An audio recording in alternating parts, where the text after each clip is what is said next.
अभी तक आपने सुना वो अमाया के साथ चला जाता है। अयान अंजलि से बेल्टन यार अब बाहर चले। मुझे तो लग रहा था कि तुम्हें कोई हरा नहीं सकता है। वो उसके साथ बाहर आती है। रेयान से मिलने के लिए अयान उसके पास आता है। अब आ गई। कोर्ट से बाहर निकलते हुए अंजलि रेयांस को देखती है। वो उसके पास आकर कुछ कहना चाहती थी, लेकिन पता नहीं क्यों उसके कदम वहीं पर रुक गए थे। अयान रेयांस के पास आकर वो उससे बात करने लगा। वो उसकी ओर देखकर समझाते हुए बोला, तुमने अपने ऊपर इतने बड़े झूठे इल्ज़ाम को क्यों एक्सेप्ट किया? अंजलि तुम्हें इन सब से निकालने के लिए ना जाने दिन रात कितनी मेहनत कर रही है, और तुम अपनी ज़िंदगी बर्बाद करने पर क्यों तुले हो? तुम्हें अपना करियर को बनाने में कितनी मेहनत लगी, उसे एक पल में क्यों बर्बाद कर रहे हो? तुम जानते हो इस झूठे इल्ज़ाम से तुम्हें सारी ज़िंदगी जेल में रहनी पड़ सकती है। वो मुस्कुराते हुए बोला, अंजलि से कह दो कि मेरा केस लड़ना छोड़ दे। मुझे सज़ा मिले या फिर मुझे सारी उम्र जेल की सलाखों के पीछे गुजारना पड़े, इन सब से मुझे कोई फ़र्क नहीं पड़ता है। अयान अंजलि चाहती तो मुझसे सच बता सकती थी, तुम्हारा सच, लेकिन सिर्फ मेरी वजह से वो चाहती ही नहीं कि मैं उसकी ज़िंदगी में वापस आऊँ। इंसान चाहे तो अपनी किस्मत बदल सकता है, लेकिन तकदीर सिर्फ उस ऊपर वालों के हाथों में होती है। मेरी लाइफ में ऐसा भी टाइम था जब मेरे पास कुछ भी नहीं था, लेकिन अंजलि का प्यार और उसका साथ था। मैंने उससे हमेशा साथ रहने का प्रॉमिस किया था, लेकिन आज मेरे पास सब कुछ है, लेकिन फिर भी एक खालीपन है, अकेला हूँ। मैंने अंजलि को ये कहकर छोड़ दिया कि प्यार का क्या है, वो कभी ना कभी मिल ही जाता है, लेकिन मुझे उसके जैसा प्यार कभी नहीं मिला। मैं इतना बदकिस्मत कैसे हो गया? खैर छोड़ो, मुझे पुलिस स्टेशन जाने में देर हो रही है। वो पुलिस की जीप में बैठकर चला गया। अंजलि अयान के पास आकर उससे कहती है, क्या हुआ? तुम दोनों क्या बात कर रहे थे? अयान, मुझे इस तरह क्यों देख रहे हो? देख रहा हूँ कि तुम्हारा दिल इतना बड़ा कैसे है। तुम्हारे मन में उस इंसान के लिए इतनी हमदर्दी है तो क्यों है? क्या अब भी तुम उसे? मैं कुछ भी नहीं बताना चाहती हूँ अभी। मुझे अभी कहीं जाना है। तुम अपने घर जाओ अयान। इतना कहकर वो आगे बढ़ जाती है। अयान अपने मन में, आई एम सॉरी अंजलि, मैंने तुमसे मजाक मजाक में ही पूछ लिया था कि तुम्हें मुझ जैसे लड़के से कभी प्यार क्यों नहीं हुआ था, लेकिन मुझे जवाब मिल गया है। मेरे यहाँ रहने से कोई फ़ायदा नहीं है। मैं कल शाम को चला जाऊँगा। सिर्फ तुम्हें इस केस को जीतते हुए देखना चाहता हूँ। उसके बाद तुम्हें मेरी कभी परछाई भी नज़र नहीं आएगी। इतना दूर चला जाऊँगा। आई एम सॉरी आरो, लेकिन अब मैं आपके साथ नहीं रह पाऊँगा। अंजलि फिर उसी बीच पर आकर बैठ गई थी। कोर्ट रूम में भी जो भी बातें हो रही थी वो सब याद करते हुए वो खुद ही बातें करने लगी। रियांश, जानती हूँ मैंने तुमसे झूठ कहा है, लेकिन किस वजह से कहा ये तुम भी जानते हो। जिस दिन तुम मुझे छोड़ कर गए थे रियांश, उस दिन से मेरी ज़िंदगी के मायने ही बदल गए। कभी सोचा नहीं थी कि मेरी ज़िंदगी यूं पल में इस मोड़ पर आ जाएगी, जहाँ से मुझे सिर्फ अपनी मौत नज़र आ रही थी, तो दूसरी तरफ ज़िंदगी। मैंने तुम्हारे बिना जीने के बारे में कभी सोचा ही नहीं था। सब कुछ बेवजह से लगने लगे। खुशियाँ, दर्द, आंसू, सबके मतलब ही बदल गए थे। लेकिन मैं क्या करती? तुम्हारे बिना जीना तो सीख लिया मैंने, लेकिन तुम्हारी यादें मेरा पीछा नहीं छोड़ रही थी। अपने पापा को बचपन में ही खो दिया था। एक पिता का प्यार एक बच्चे की ज़िंदगी में क्या मायने रखते हैं, ये मुझसे बेहतर कौन समझ सकता है। अपने बच्चे को कैसे बताती कि उसका पिता तो उसके बारे में कुछ जानता ही नहीं। सच कहूँ तो उस दिन मुझे एहसास हुआ कि तुम्हें कभी मुझसे प्यार था ही नहीं। अगर होता तो तुम मुझे यूँ छोड़कर कभी जाते ही नहीं। लेकिन फिर भी मैंने तुम्हारे आने का इंतज़ार किया कि कभी तो तुम्हें मेरी याद तुम्हें मेरे पास आने पर मजबूर कर देगी, लेकिन तुम नहीं आए। मैं तुम्हारे पीछे पीछे मुंबई भी आ गई। मैंने तुम्हें देखा, लेकिन तुम मेरे रियांश नहीं, बल्कि सुपरस्टार रियांश कपूर बन चुके थे। अपनी ही दुनिया में तुम मशगूल थे। तुम्हें कभी भी मेरी याद, क्या तुम्हें ये ख्याल तक नहीं आया कि कोई तुम्हारा अपने पीछे छूट गया है? तुम्हें खुश देखकर मैंने अपने दिल को समझा लिया। हमारी कहानी को अधूरा तुमने ही छोड़ दिया। वो कहानी अब कभी पूरी नहीं हो सकती है। वो दिन और आज के दिन में बहुत अंतर है। मैंने अपने दिल से तुम्हें हमेशा के लिए निकाल दिया, लेकिन मेरी ज़िंदगी यहीं नहीं रुकी। अयान मेरी ज़िंदगी में मेरा दोस्त, मेरा हमदर्द बनकर आया, मेरे जीने की वजह बना। मेरे बच्चे की हर खुशी को उसने अपनी जिम्मेदारी समझकर निभाई। धीरे धीरे ही सही, लेकिन वो मेरे जीने की वजह बन गया है। कैसे कहूँ मैं उससे कि मैं अयान, प्लीज़ मुझे छोड़कर कभी मत जाना। मुझे तुम्हारी ज़रूरत है, तुम्हारे साथ की ज़रूरत है। नहीं जी सकती हूँ तुम्हारे बिना। शाम हो चुकी थी, लेकिन अंजलि अपने घर वापस नहीं लौटी। आरव और विद्या जी परेशान थे क्योंकि उसका कॉल भी नहीं लग रहा था। आरव अयान को कॉल करने लगा। अगले ही पल अयान कॉल रिसीव करते हुए, हेलो आरव। हेलो अंकल, मम्मा आपके साथ हैं क्या? वो अभी तक घर नहीं आई क्या? लेकिन वो तो कोर्ट के बाहर ही मुझसे ये कहकर चली गई थी कि वो वापस घर जा रही है। आरव अपना बिल्कुल टेंशन मत लो, मैं आपकी मम्मा को लेकर आता हूँ। वो कॉल कट करते ही खुद से कहने लगा, अंजलि घर नहीं गई तो फिर ऑफिस तो नहीं चली गई? रावी से बात करने के बाद उसे पता चला कि वो तो ऑफिस गई ही नहीं। वो फिर खुद से कहने लगा, अंजलि ऑफिस नहीं गई तो फिर गई कहाँ? उसका मोबाइल भी ऑफ आ रहा है, कहीं वो फिर से उसी जगह पर तो नहीं है। वो झट से अपने घर से बाहर निकलकर अपनी कार में बैठकर वहाँ जाने लगा जहाँ अंजलि थी। कुछ ही देर बाद उसे वो अकेली बैठी हुई मिली। वो अपनी कार को साइड में रोककर उसके पास आने लगा। अंजलि अभी भी खोई हुई सी थी। उसे कुछ पता ही नहीं चला कि कब अयान उसके बगल में आकर बैठ गया। अयान उसे रोते हुए देखकर बोला, अगर तुम्हें ऐसे ही अकेले बैठे अपने साथ ही टाइम स्पेंड करना है तो फिर घर में बता कर आती। सब तुम्हारी चिंता कर रहे हैं। वो अपने आंसू पोंछकर, तुम यहाँ कैसे? ये अच्छा है, जब भी कोई तकलीफ हो या फिर कोई ऐसी बात जिससे परेशान हो तो तुम बताओगी नहीं, बल्कि अकेले में रोने आ जाओगी। तो मुझे समझ में नहीं आएगा तुम्हारी हालत। मैं तुम्हें तुमसे ज़्यादा जानता हूँ। तुम्हारे ये आंसू बहने का कारण भी मुझे पता है। तो बताओ, अकेले बैठकर ऐसे खुद को क्यों कोस रही हो? जब तक यहाँ हूँ मुझसे शेयर कर लो अपनी बातें। जब चला जाऊँगा तो तुम तो मुझे मिस करने से रही, मुझे मिस करोगी ना? वह हैरानी से उसकी ओर देखती हुई बोली, तुम कहाँ जा रहे हो? कितने दिनों के लिए? इस बार बिना बताए गए ना तो तुम्हारा पीछा करते हुए आ जाऊंगी। पहले ये बताओ, मुझे मिस करोगी ना? क्यों? तुम्हें क्या हमेशा के लिए मुझे छोड़कर जा रहे हो? इतना कहकर वो हंसने लगी तो अयान अपने मन में बोला, मैं सच में हमेशा के लिए जा रहा हूँ अंजलि, फिर कभी वापस नहीं आऊँगा। तुम मुझे माफ़ तो कर दोगी ना? इसलिए तुम्हें बताकर भी नहीं जा रहा हूँ कि कभी वापस नहीं आऊँगा। वो उसकी ओर देखते हुए बोली, क्या हुआ, कहाँ खो गए हो तुम? वो आरो परेशान था, बेचारा तुमने किसी को बताया नहीं और यहाँ चली आई। उससे पहले बात करो, घर ही तो जा रहे हैं। अयान, सच सच बताओगे अगर मैं कुछ पूछूंगी तो? वो हंसते हुए बोला, पूछो। कोर्ट के बाहर तुम रेयान से क्या बात कर रहे थे? वो उसकी ओर बिना पलक झपकाए देखने लगा तो अंजलि उसकी ओर देखती हुई बोली, क्या तुम मुझे नहीं बताओगे? अंजलि, रेयांश चाहता है तुम उसका केस छोड़ दो। क्या? लेकिन वो ऐसा कैसे बोल सकता है? मैंने इतनी मेहनत की उसे निर्दोष साबित करने के लिए। तुम तो जानते हो ना अयान कि मैं जो केस एक बार अपने हाथ में ले लेती हूँ उसे जीत कर उसके अंजाम तक पहुँचा कर रहती हूँ। मैंने भी उससे यही कहा तो उसने कहा कि उसे अगर सारी उम्र जेल में रहनी पड़े तो भी उसे कोई अफसोस नहीं है। वो अपनी जगह से उठते हुए बोली, मैंने ये केस मिस्टर नील और मिसेस कपूर की रिक्वेस्ट करने पर लिया था। अब इसके अंजाम तक लाना है। उसके बाद उसकी और मेरी राहें अलग।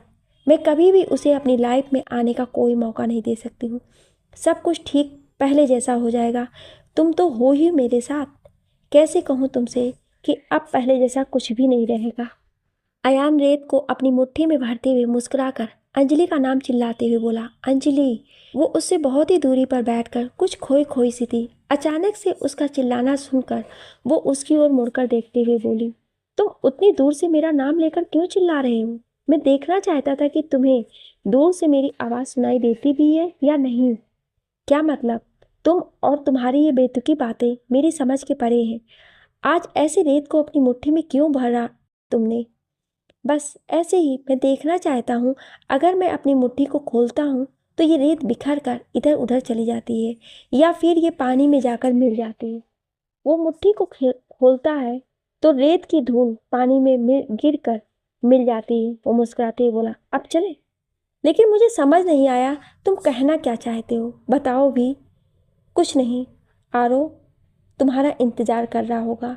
कल कोर्ट में लास्ट हियरिंग है, उसके लिए ऑल दी बेस्ट। अभी क्यों बोल रहे हो? कल तो तुम आ रहे हो ना कोर्ट में मुझे सपोर्ट करने। वो उसकी ओर देखने लगा, लेकिन बिना कुछ बोले ही वो खामोश होकर उसके साथ साथ चलने लगा। वो अंजलि की ओर देख रहा था। हवा में उड़ रहे बाल बार बार उसके चेहरे को छू रही थी। उसकी आंखें बहुत बयां कर रही थी। अयान अपने मन में, क्या तुम्हें मेरी आंखों में अपना प्यार नजर नहीं आता है अंजलि? तुम देख कर भी क्यों अनदेखा कर रही हो? शायद मेरे जाने के बाद तुम्हें एहसास हो, मेरा प्यार समझ में आए। मैं जब तुमसे पहली बार मिला तो मुझे नहीं पता था कि तुम्हारा पास्ट कैसा था, कौन बदनसीब था जिसने तुम्हें छोड़ दिया। लेकिन अब तो मैं तुमसे कुछ भी नहीं कह सकता हूँ। मैं तुम्हारी ज़िंदगी में एक दोस्त बनकर आया तो सही, लेकिन दोस्त बनकर ही नहीं रह सका। मुझे माफ़ कर देना। मेरी और तुम्हारी दोस्ती के बीच मेरा प्यार आ रहा है और मैं इस गिल्ट के साथ तुम्हारे साथ नहीं रह सकता, क्योंकि मैं जब भी तुम्हें देखता हूँ तो मुझे ये लगता है कि तुम्हें मुझसे प्यार क्यों नहीं हुआ है। मेरा ये एक तरफा प्यार शायद मेरे जीने की वजह बने। उसे इतने शांत देखकर अंजलि को बहुत ही अजीब सा लगा।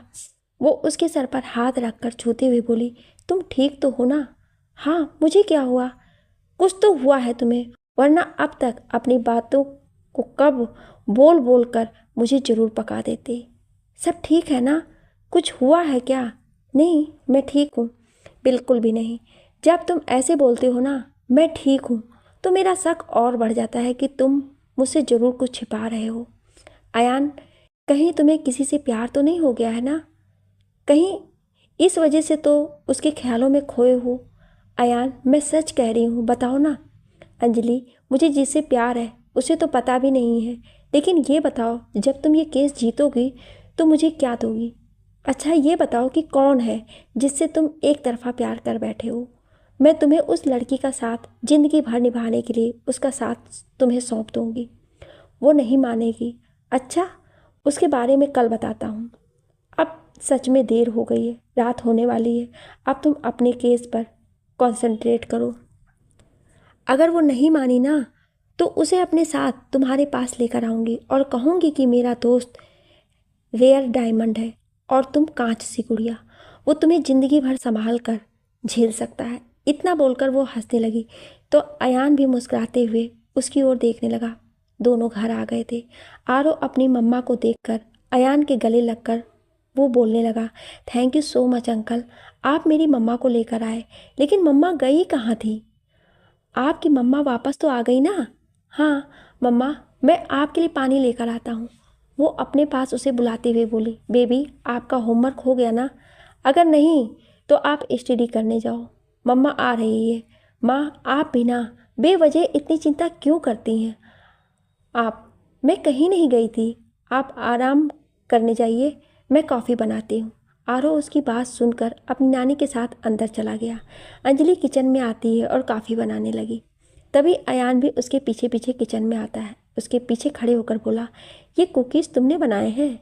वो उसे बिना देखे ही बोली, बोल तो ऐसे रहे हो जैसे पहली बार खा रहे हो। सारा डिब्बा तुम और आरो मिलकर खा जाते हो। मुझे ना तुम बिल्कुल बच्चे जैसे लगते हो। तुम बड़े कब हो गए अयान? ये बच्चों वाली हरकत छोड़ क्यों नहीं देते हो? इतना कहते हुए वो जैसे ही उसकी ओर मुड़ती है कि उसका पैर फिसल जाता है। वो गिरने ही वाली होती कि अयान उसे अपनी बाहों में भरते हुए उसका हाथ पकड़कर अपने सीने से लगा लेता है। अंजलि की धड़कनें तेज रफ्तार से धड़कने लगी। अयान का हाल भी कुछ इसी तरह था। आज से पहले दोनों ने इस तरह से कभी एक दूसरे के इतने करीब नहीं थे। अंजलि अपनी आंखें बंद कर लेती है। अयान मुस्कुराते हुए अपने मन में सोचते हुए, आज पहली बार तुम मेरे इतने करीब हो। तुम्हारी धड़कनों को सुन रहा हूँ, तुम्हारी सांसों को महसूस कर रहा हूँ। आज पहली बार तुम्हें मैंने अपने गले से लगाया, लेकिन तुमसे अलग क्यों नहीं हो पा रहा हूँ। प्लीज़ थोड़ी देर तक ऐसे ही रहो, प्लीज़ मुझसे अलग मत हो। तभी अचानक से वो उससे अलग होते हुए अपनी नज़रें झुकाए हुए थी। वो उससे धीरे से कहती है, अयान तुम बाहर जाकर बैठो, मैं कॉफ़ी लेकर आती हूँ। अयान उसकी बातों को सुनकर सॉरी, वो उसकी सॉरी वर्ड्स को सुनकर बोली, व्हाट सॉरी? फ्रेंडशिप में कोई सॉरी कोई थैंक यू नहीं। ये रूल तुम्हें फिर से याद दिलानी पड़ेगी मुझे। तुमने मुझे गिरने से बचाया है, उसके लिए मैं तो तुम्हें थैंक यू भी नहीं बोल सकती हूँ।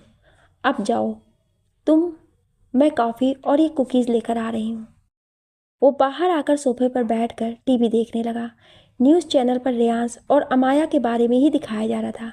अंजलि कॉफ़ी का मग उसे देते हुए टीवी की ओर देखते हुए बोली, इतने गौर से न्यूज़ चैनल कब से देखने लगे तुम?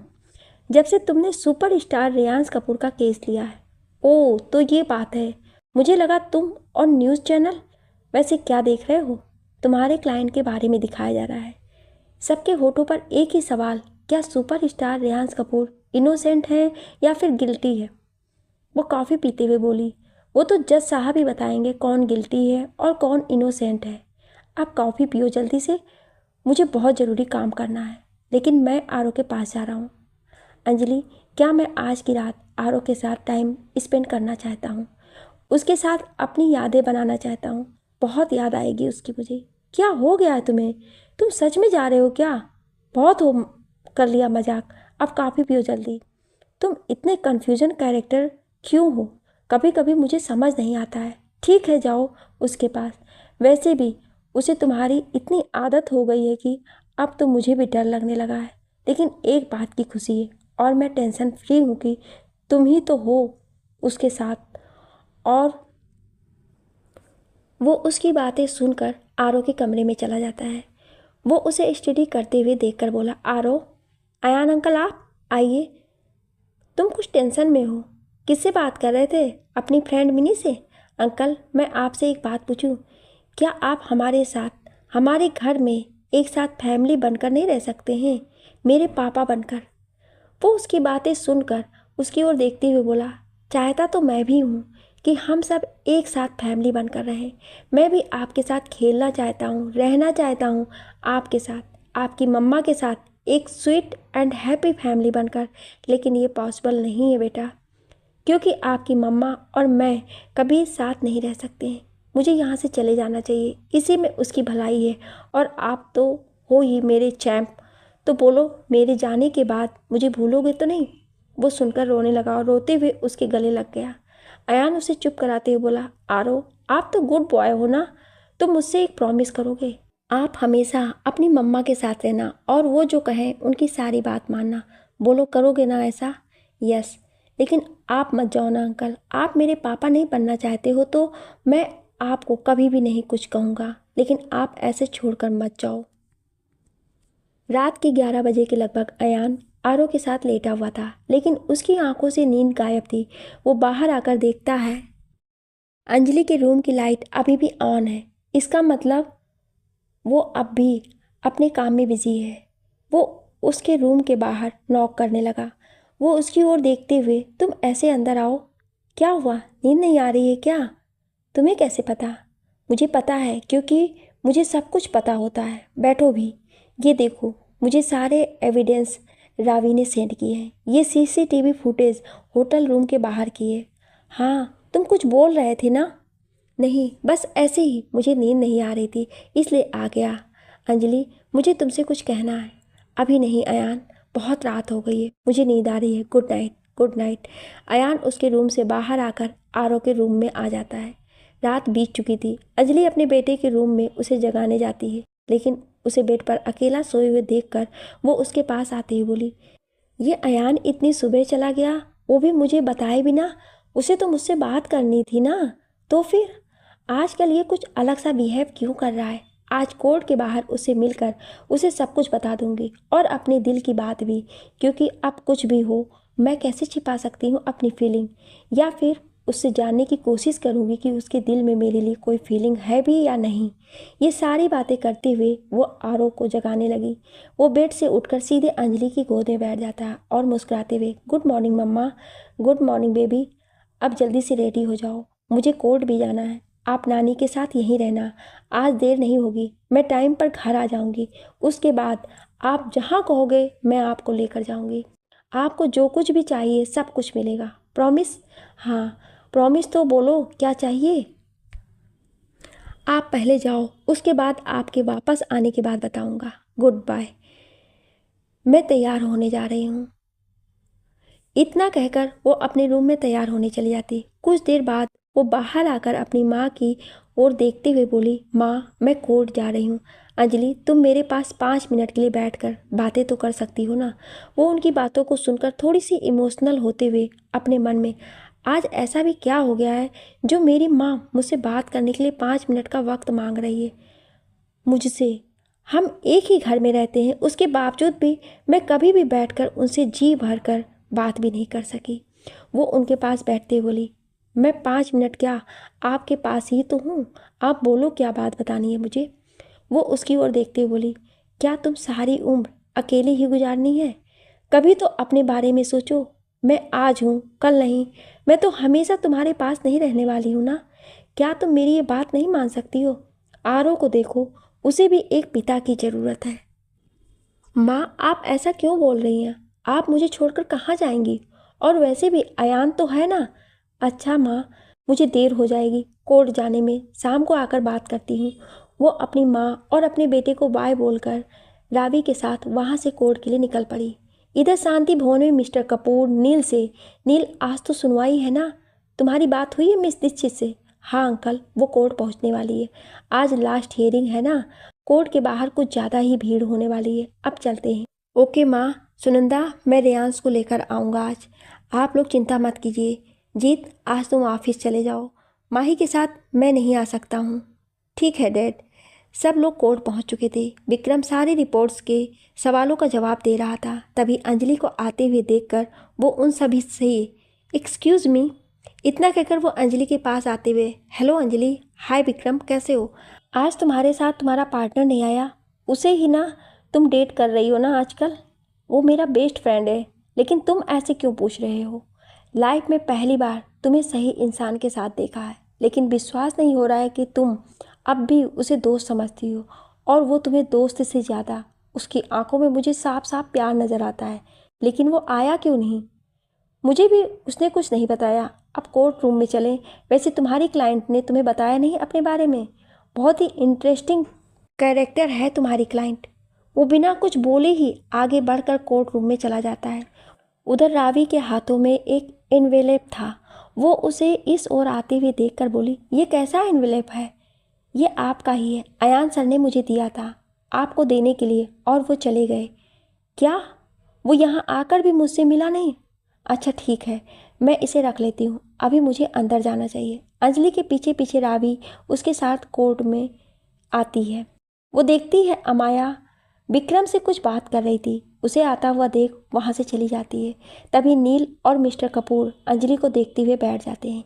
विक्रम अंजलि को देखकर मुस्कुरा रहा था। तभी रेयांश पुलिस इंस्पेक्टर के साथ आकर वो विटनेस बॉक्स में खड़ा हो जाता है। जज साहब आते ही कोर्ट की कार्रवाई शुरू करने को कहते हैं। विक्रम खड़े होकर रेयांश की ओर देखते हुए बोला, माय लॉर्ड, मैंने पिछली बार ही कहा था रेयांश कपूर जो दिखने में इतने इनोसेंट हैं, असल में ये झूठ का नकाब पहने ऐसे इंसान बनने का दिखावा करते हैं जिससे सारे लोगों को यही लगता है कि इन्होंने कुछ किया ही नहीं है। लेकिन ऐसे लोग कानून की नज़रों से बच नहीं सकते। मेरी क्लाइंट को अकेला पाकर उनके साथ रेप किया, और इस इल्ज़ाम से बचने के लिए उन्होंने सारे मीडिया वालों के सामने और कोर्ट में भी ये कहा कि उन्हें कुछ भी याद नहीं। ये झूठ बोल रहे हैं माय लॉर्ड। ऐसे बहसी दरिंदे को सज़ा मिलनी चाहिए ताकि कोई और ऐसी घटिया हरकत ना करे। ये सारी बातें सुनकर अंजलि अपनी जगह से उठकर मुस्कुराते हुए बोली, मिस्टर विक्रम, आपकी क्लाइंट से मैं कुछ बातें करना चाहती हूँ। मैं देखना चाहती हूँ कि क्या उनके साथ सच में मिस्टर रेयांश ने रेप किया। जज साहब, मैं मिस अमाया राय को विटनेस बॉक्स में बुलाकर उनसे पूछताछ करना चाहती हूँ। तभी विक्रम उन्हें रोकते हुए बोले, माय लॉर्ड, मेरी क्लाइंट के साथ पहले ही पूछताछ कर लिया गया है, अब और क्या पूछना चाहती हैं मिस दीक्षित? जज साहब अंजलि की बात को सुनकर अमाया को विटनेस बॉक्स में आने की ऑर्डर देते हैं। अमाया विटनेस बॉक्स में आती है। अंजलि मुस्कुराते हुए, मिस अमाया, मैं जानना चाहती हूँ, क्या रेयान से पहले भी आप किसी को डेट कर रही थी? नहीं। हाँ वो, लेकिन मेरा ब्रेकअप हो गया था, अब मेरा उसके साथ कोई रिलेशन नहीं है। तो फिर क्या आप मुझे बता सकती हैं कि होटल रूम में जब आप रेयान से सॉरी बोलने गई थी, ठीक उसके 5 मिनट बाद जो वेटर आपके लिए और मिस्टर रेयांश के लिए ड्रिंक लेकर आया था, उसे कैसे पता कि रूम में 2 लोग हैं? आप मुझे बता सकती हैं? इस बात को सुनकर अमाया के पसीने छूटने लगे। उसका चेहरा साफ साफ बता रहा था कि उसका झूठ पकड़ा गया। वो चुप हो जाती है तो अंजलि उसकी ओर देखते हुए, आपको इतना पसीना क्यों आ रहा है जबकि यहाँ एसी भी चल रहा है? वो मुझे नहीं पता, हो सकता है उसने मुझे रेयांश के रूम में जाते हुए देख लिया हो। अच्छा, तो फिर इस गिलास को पहचानती हैं आप? इस एक गिलास को मैंने फॉरेंसिक जांच के लिए भेजा था तो मुझे पता चला कि इस गिलास के ड्रिंक में कुछ नशीली दवाइयों को मिलाया गया था जिसे अगर कोई व्यक्ति पी ले तो उसे कुछ भी याद नहीं रहता है। मेरे पास इसकी रिपोर्ट भी है। वो उस रिपोर्ट को जज साहब को देती है और मुस्कुराते हुए विक्रम से कहती है, मिस्टर विक्रम, ऐसे बहुत सारे एविडेंस हैं मेरे पास जिससे ये साबित होता है कि मेरे क्लाइंट मिस्टर रेयांश इनोसेंट हैं। उन्होंने कुछ भी नहीं किया है, बल्कि मिस अमाया ने अपने रेप का झूठा तमाशा किया भरी पार्टी में ये दिखाने के लिए कि ये बहुत ही बेचारी है। इनके साथ जोर ज़बरदस्ती करके रेप किया गया है जबकि ऐसा कुछ हुआ ही नहीं है। वो रोते हुए चिल्लाते हुए बोली, ये सब झूठ है। रेयांश ने मेरे साथ ज़बरदस्ती की है। आपको मेरी बातों पर यकीन क्यों नहीं हो रहा है?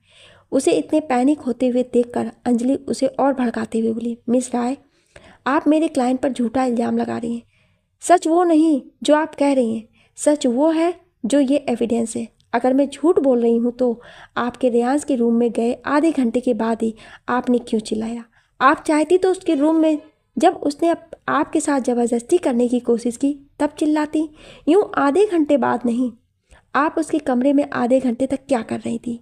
ये सीसीटीवी फुटेज गलत है। ये रेयांश की ड्रिंक्स ग्लास जिसे आपने गलती से उसी टेबल पर छोड़ दिया था, या फिर आपका और उस बेटर का रिलेशनशिप है?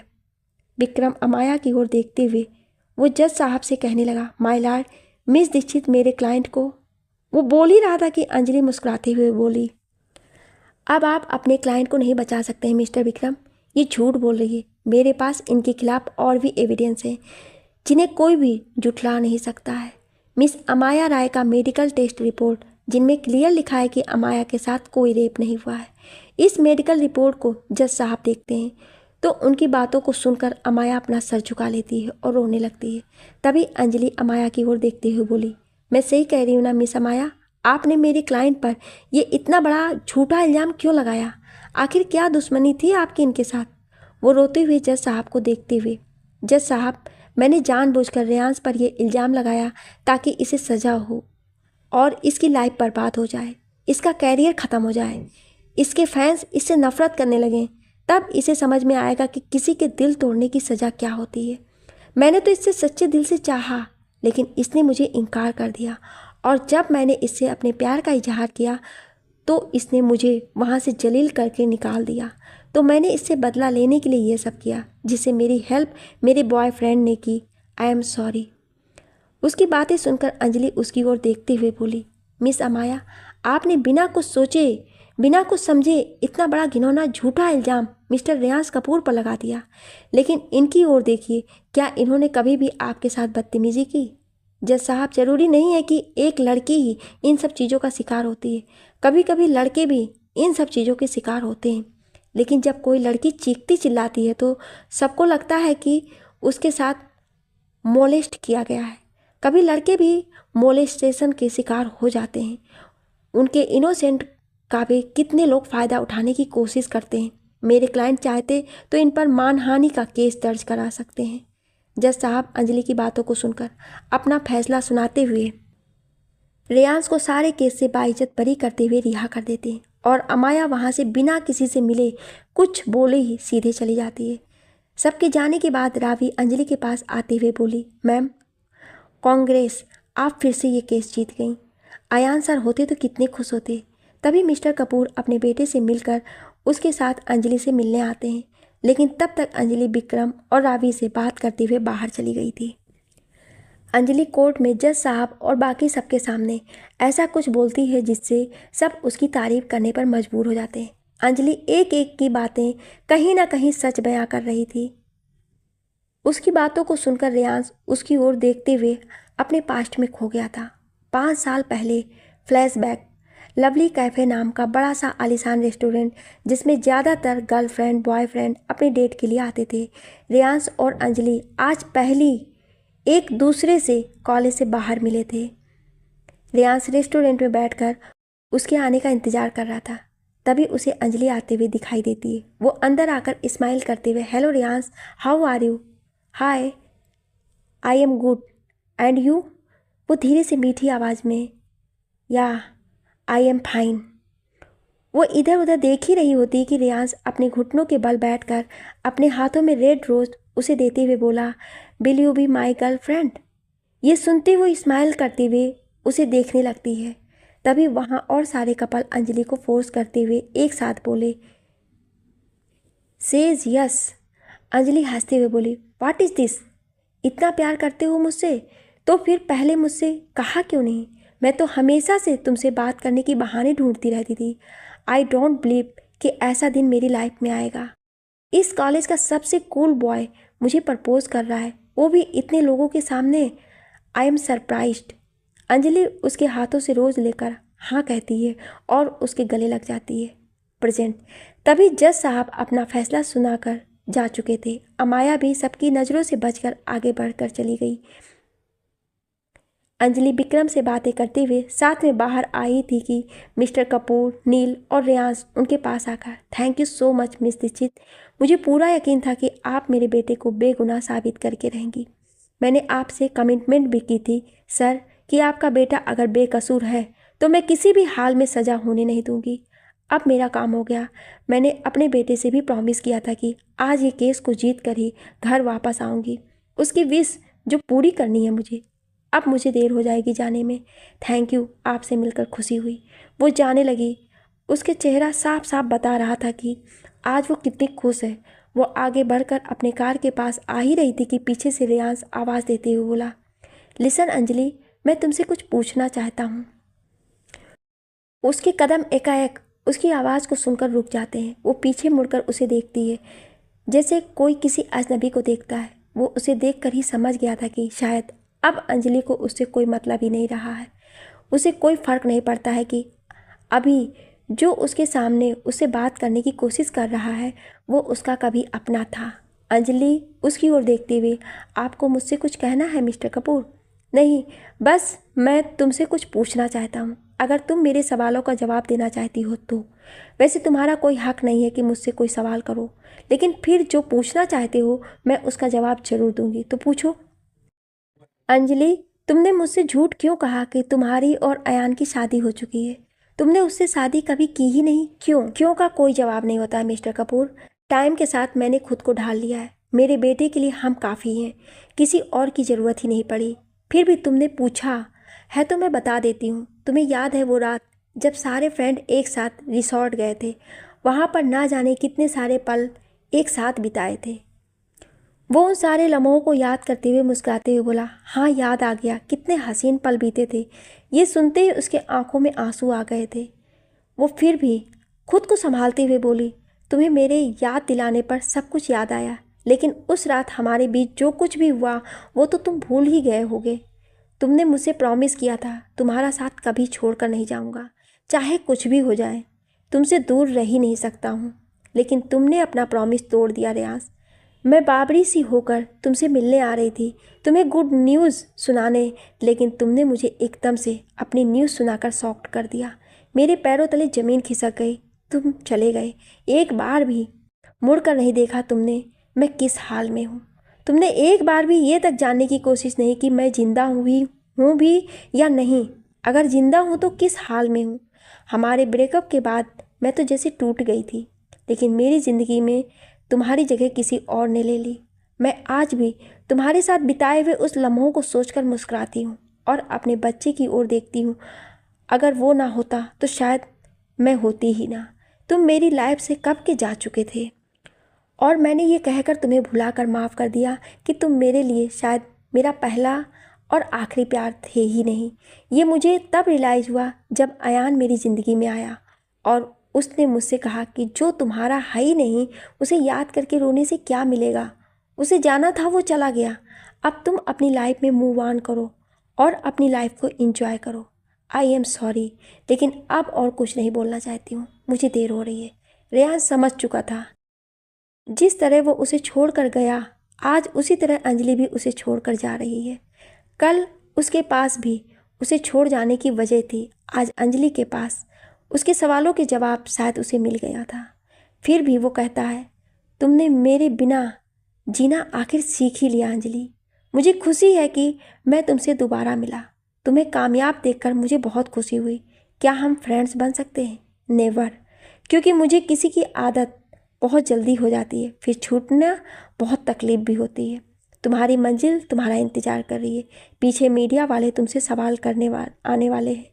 वो जाने लगती है तो वो उसे रोकते हुए बोला, अंजलि प्लीज़ मेरी बात सुन लो, मुझसे रूठ कर मत जाओ। रेयांश प्लीज़ ऐसे पैनिक होकर मुझसे बात मत करो। मैं कभी भी तुम्हारी लाइफ में नहीं आ सकती हूँ। ऐसे जिद तो मत करो, क्योंकि अब इससे कोई फ़ायदा नहीं है।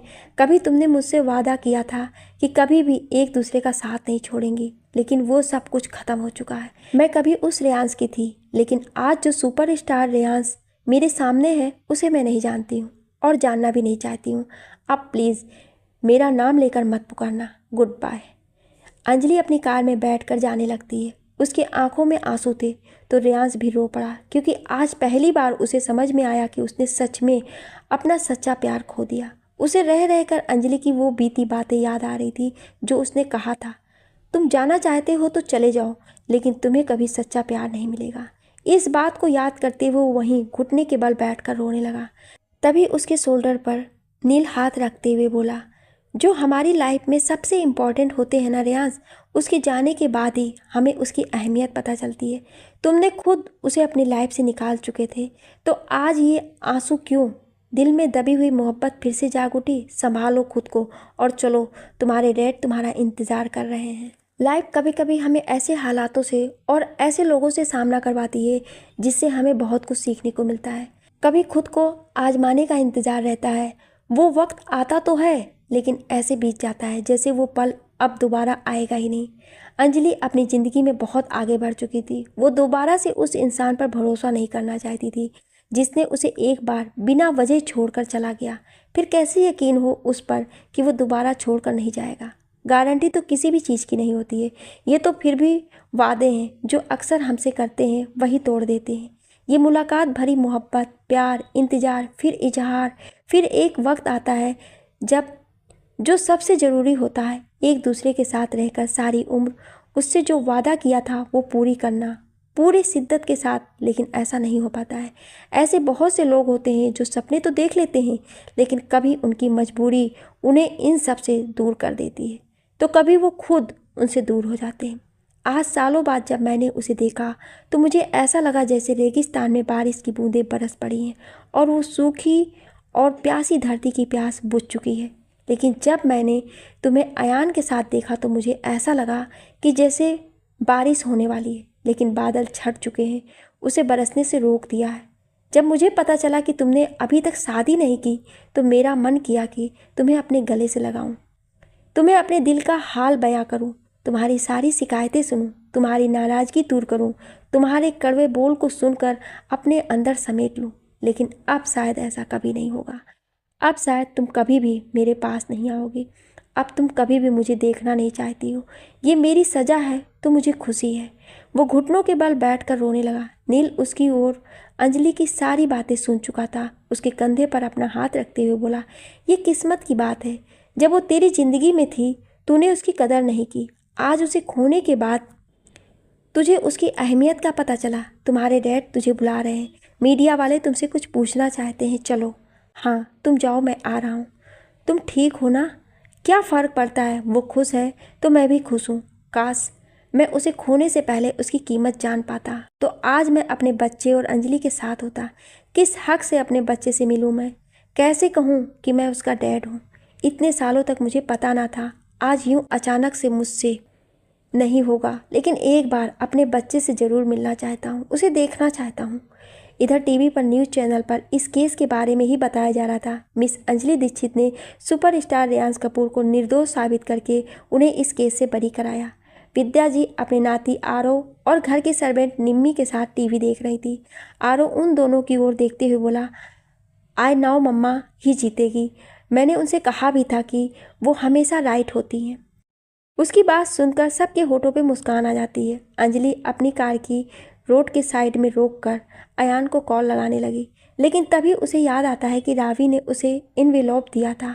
वो उसे निकालती है तो उसमें लेटर था। वो लेटर को पढ़ने लगी। डियर अंजलि, सॉरी, जानता हूँ तुम्हारा साथ छोड़कर जा रहा हूँ मैं हमेशा के लिए, लेकिन अगर तुम्हें बताता कि मैं हमेशा के लिए मॉम और डैड के पास जा रहा हूँ तो तुम जाने नहीं देती।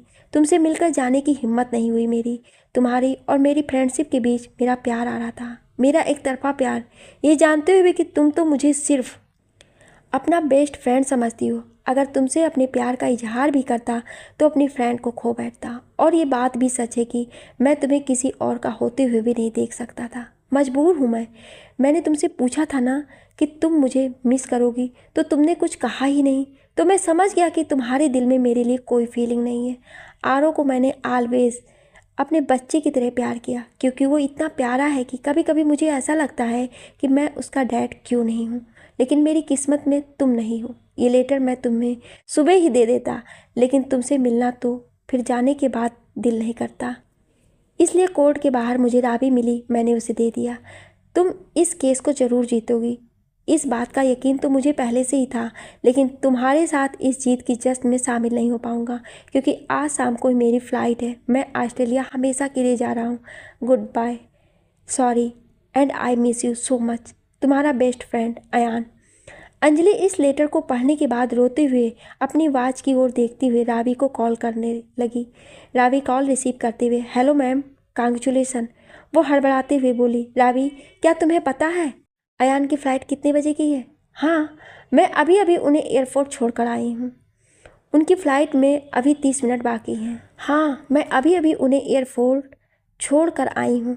उनकी फ़्लाइट में अभी 30 मिनट बाकी है। Okay, thank you so much. इतना कहकर वो कॉल कट करने के बाद वो अपनी कार में बैठकर एयरपोर्ट जाने के लिए निकल पड़ी। आज कार की स्पीड इतनी तेज़ थी कि उसका बस चले तो वो उड़कर अयान के पास चली जाए और उसे रोक ले, लेकिन रोड पर ट्रैफिक जाम की वजह से उसे हर बार रुकना पड़ रहा था। वो अपने आप से, आज ये इतनी ट्रैफिक क्यों है? मैं अगर नहीं गई तो वो हमेशा के लिए चला जाएगा। फिर मैं क्या करूँगी? उसके बिना एक पल भी नहीं रह सकती हूँ मैं।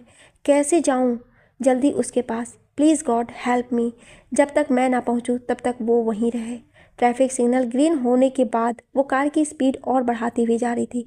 लगभग 20 मिनट के बाद वो एयरपोर्ट पर पहुंच गई। अपनी कार से जल्दी से उतरकर वो अंदर जाने लगी। अंदर वेटिंग रूम में बैठा हुआ अयान अपने फ़्लाइट के आने का इंतज़ार कर रहा था। इतनी भीड़ थी कि अंजलि अंदर नहीं जा पा रही थी कि अचानक उसे अंजलि की आवाज़ सुनाई देती है, अयान।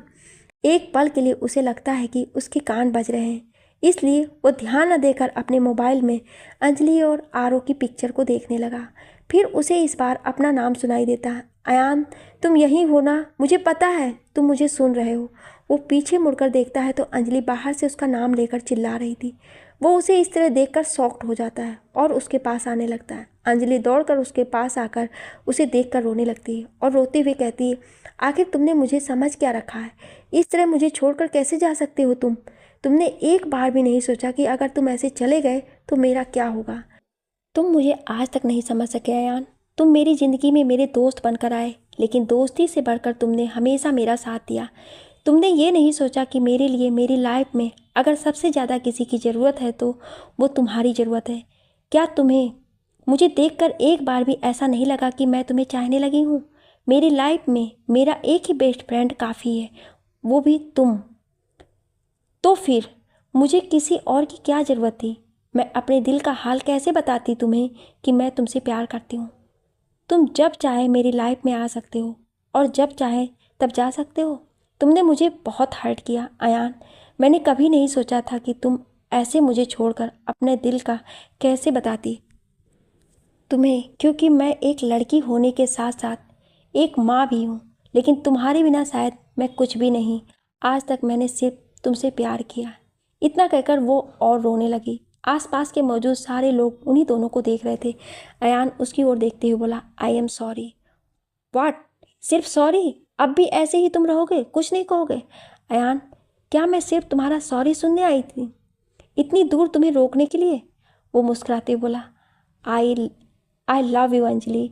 बहुत चाहता हूँ तुम्हें, मैं ना जाने कब से, लेकिन कहने की हिम्मत नहीं कर सका। तुम्हें नहीं पता मैं किस हालत में था। आरो से दूर नहीं जाना चाहता था। उससे एक स्पेशल अटैचमेंट सी हो गई मेरी। वो उसे गले से लगा लेती है, फिर उससे अलग होते हुए बोली, मैं ये केस जीत गई अयान, आज फिर से हमारी जीत हुई है। तो क्या अब भी तुम जाना चाहते हो? नहीं, अब मैं तुम्हारे साथ जाना चाहता हूँ, जहाँ तुम ले जाओगी मुझे। दोनों एक दूसरे का हाथ पकड़कर कार में बैठ जाते हैं। अंजलि कार स्टार्ट करते हुए अपने घर की ओर चल पड़ी। वो घर के अंदर आकर अपनी माँ और आरो को सब कुछ बताती है, जिसे सुनकर आरो खुश हो जाता है। अयान उसे अपनी गोद में उठा लेता है। इधर मीडिया के सारे सवालों का जवाब देने के बाद रियांश अपनी कार लेकर वहाँ से जाने लगा तो नील उसे रोकते हुए पूछता है, कहाँ जा रहे हो? बस आखिरी बार उसे देखने जा रहा हूँ, और अपने बच्चे को भी। नील मुस्कुराते हुए बोला, किस मुंह से जाओगे उसके पास? अपने बच्चे से क्या कहोगे? इन सब से तुम्हारे कैरियर पर क्या असर होगा, ये तो तुम जानते हो। कितनी मेहनत लगी तुम्हें यहाँ तक आने में। अगर तुम्हारी फैमिली या फिर किसी को ये सब पता चला तो क्या होगा, तू जानता है ना? हाँ जानता हूँ, लेकिन मैं सिर्फ एक बार मिलना चाहता हूँ, उसके बाद उन सबके पास कभी नहीं जाऊँगा। इतना कहकर रियांश अपनी कार में बैठकर अंजलि के घर की ओर चल पड़ा। कुछ ही देर में वो उसके घर के बाहर खड़ा होकर अपने हाथों में रेड रोज की बुके लेकर खड़ा था। वो जैसे ही डोरबेल बजाता है, लेकिन डोर खुली हुई थी। वो अंदर झांक कर देखता है तो अयान आरो के साथ बैठा हुआ था।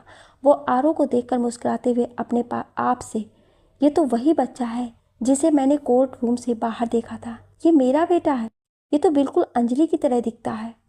वो आगे बढ़कर उससे मिलने के लिए अंदर आने ही वाला था कि आरो अयान से, डैड, मुझे पहले से ही पता था कि आप ही मेरे डैड हो, और ये भी कि मम्मा आपको कहीं जाने नहीं देंगी। तभी विद्या जी हंसते बोली, इसे सब कुछ पहले से ही पता होता है। अब गोद से उतर जाओ और अयान को थोड़ी देर के लिए उसे आराम करने दो। अंजलि अपने हाथ में स्वीट्स लेकर आती है, सबको एक एक करके खिलाते हुए। फिर वो अयान को खिलाने वाली होती है कि अयान उसके हाथ से लेकर पहले उसे खिलाने लगता है और कहता है, तुमने अब तक मुझसे कुछ नहीं कहा। कुछ कहना था कि ओके बोल देती हूँ, आई लव यू टू। ये सुनते ही आरो, I love you both so much. ये सब कुछ देखते हुए रियांश वहीं रुक जाता है और डोरबेल बजाकर बुके को वहीं छोड़कर चला जाता है। अंजलि डोरबेल की आवाज़ सुनकर डोर खोलती है तो कोई नहीं था। बुके देखकर उठाती है और अंदर आती है। रियांश अपने आप से, शायद नील का कहना सच था, मुझे आना ही नहीं चाहिए था। वो अपनी कार में बैठ गया। तभी उसकी मैनेजर जिया का कॉल आता है। वो कॉल रिसीव करते हुए, हेलो। दूसरी ओर से, सर, कल से आपकी न्यू मूवी की शूटिंग है, मैं उन्हें मना कर दूँ? No, I am coming. वो कॉल कट करके चला गया। आप सभी लोगों का इस कहानी को इतना प्यार देने के लिए बहुत बहुत धन्यवाद। लिखने और बोलने में कोई त्रुटि हुई हो उसके लिए क्षमा प्रार्थी हूँ। आपको ये कहानी कैसी लगी हमें कमेंट करके ज़रूर बताएं, और ऐसी ही इंटरेस्टिंग कहानियाँ सुनने के लिए हमारे चैनल को सब्सक्राइब जरूर करें। Thank you.